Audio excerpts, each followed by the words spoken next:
ہر ملک کی اپنی ایک کرنسی ہوتی ہے. جیسے پاکستان کی کرنسی روپیہ، سعودی عرب کی کرنسی ریال، دبئی کی کرنسی درہم، امریکہ کی کرنسی ڈالر، یو کے کی کرنسی پاؤنڈ، جاپان کی کرنسی ین، رشیا کی کرنسی روبل. تو ہر ملک کی اپنی اپنی کرنسی ہوتی ہے.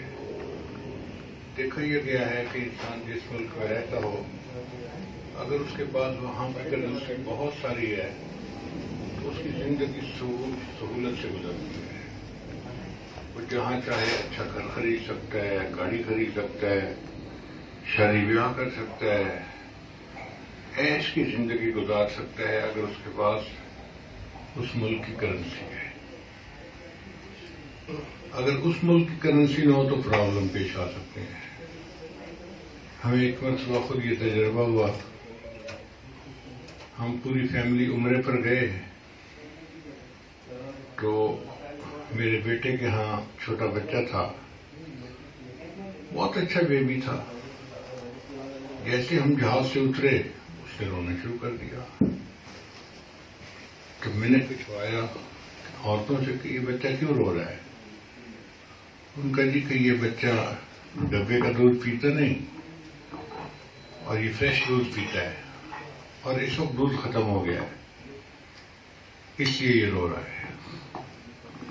ان کا کوئی بات نہیں، ہم 15-20 منٹ کے اندر امیگریشن سے آگے گزر جائیں گے اور فریش دودھ کا ڈبہ میں لے کے دے دوں گا تو بچے کو پلا دینا. ہم نے امیگریشن والے کو بتایا کہ بچہ رو رہا ہے تو آپ ہمیں ذرا جلدی پاس کر دیں. اس نے مہربانی کی اور اس نے ہمیں جلدی امیگریشن سے پاس کر دیا. اب ہم باہر نکلے. باہر ایک دکان بنی ہوئی تھی جہاں دودھ کے ڈبے پڑے تھے، نظر آ رہے تھے فریج کے اندر پڑے ہوئے. وہاں ایک بنگالی لڑکا کھڑا تھا. میں نے اسے کہا کہ مجھے دودھ کا ڈبہ چاہیے. اس نے کہا ریال ہیں، 2 ریال چاہیے. میں نے کہا بھائی میرے پاس ریال تو نہیں ہے، ڈالر ہیں، تو میں آپ کو $5 دے دیتا ہوں، آپ مجھے دے دیں یہ ڈبہ. وہ کہنے لگا مجھے یہ اللہ آپ ہے. میں نے کہا بھائی اب بچہ رو رہا ہے تو میں کیا کروں.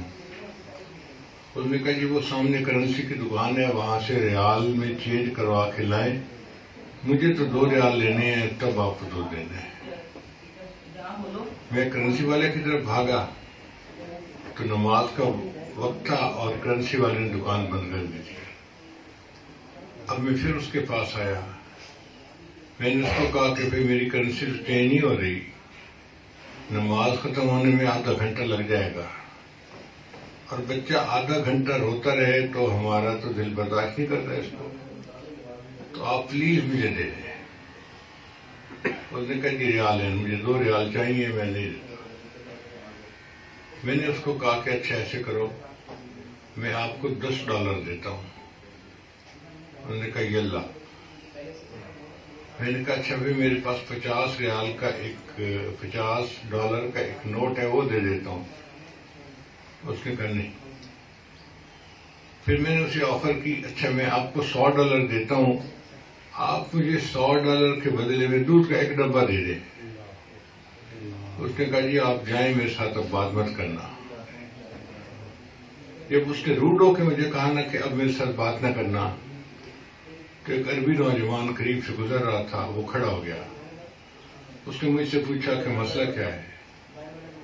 میں نے کہا جی بچہ رو رہا ہے ہمارا، یہ ریال مانگتا ہے اور میں نے بھی کرنسی چینج نہیں کروائی اور دکان بند ہے نماز پڑھنے کی وجہ سے. تو میں اس کو کہہ رہا ہوں کہ $100 لے لو اور مجھے ڈبہ دے دو، مجھے ڈبہ دودھ کا چاہیے، مجھے بچے کا رونا برداشت نہیں ہو رہا. تو وہ جو عربی لڑکا تھا اس نے اپنی جیب سے 2 ریال نکالے اور اس کی طرف پھینکے اور کہنے لگا اچھا ان کو دو تم دودھ کا ڈبہ تاکہ یہ جا کے بچے کو پلائیں. لو جی اس کو 2 ریال ملے اور اس نے ڈبہ دیا، تب ہماری جان چھوٹی. تو مجھے سمجھ میں بات آئی کہ انسان جس ملک میں ہو وہاں کی کرنسی اگر ہو تو سکون سے زندگی گزرتی ہے، دوسری کرنسی کئی دفعہ کام نہیں آتی۔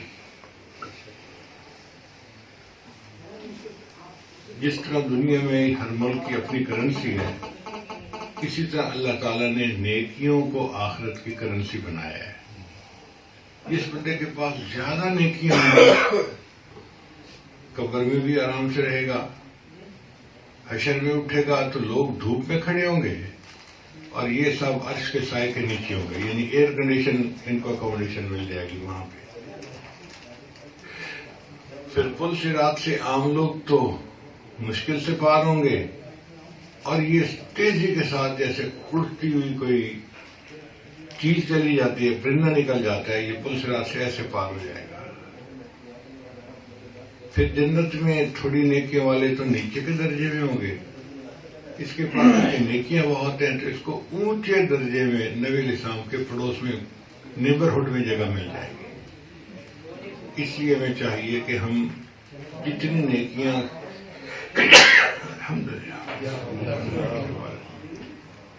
ہم جتنی نیکیاں کر سکتے ہیں اتنی نیکیاں کریں اور اپنے نامے اعمال کو نیکیوں سے بھر لیں، یہ ہماری چاہت ہونی چاہیے۔ نیکی کر کر کے تھکیں اور تھک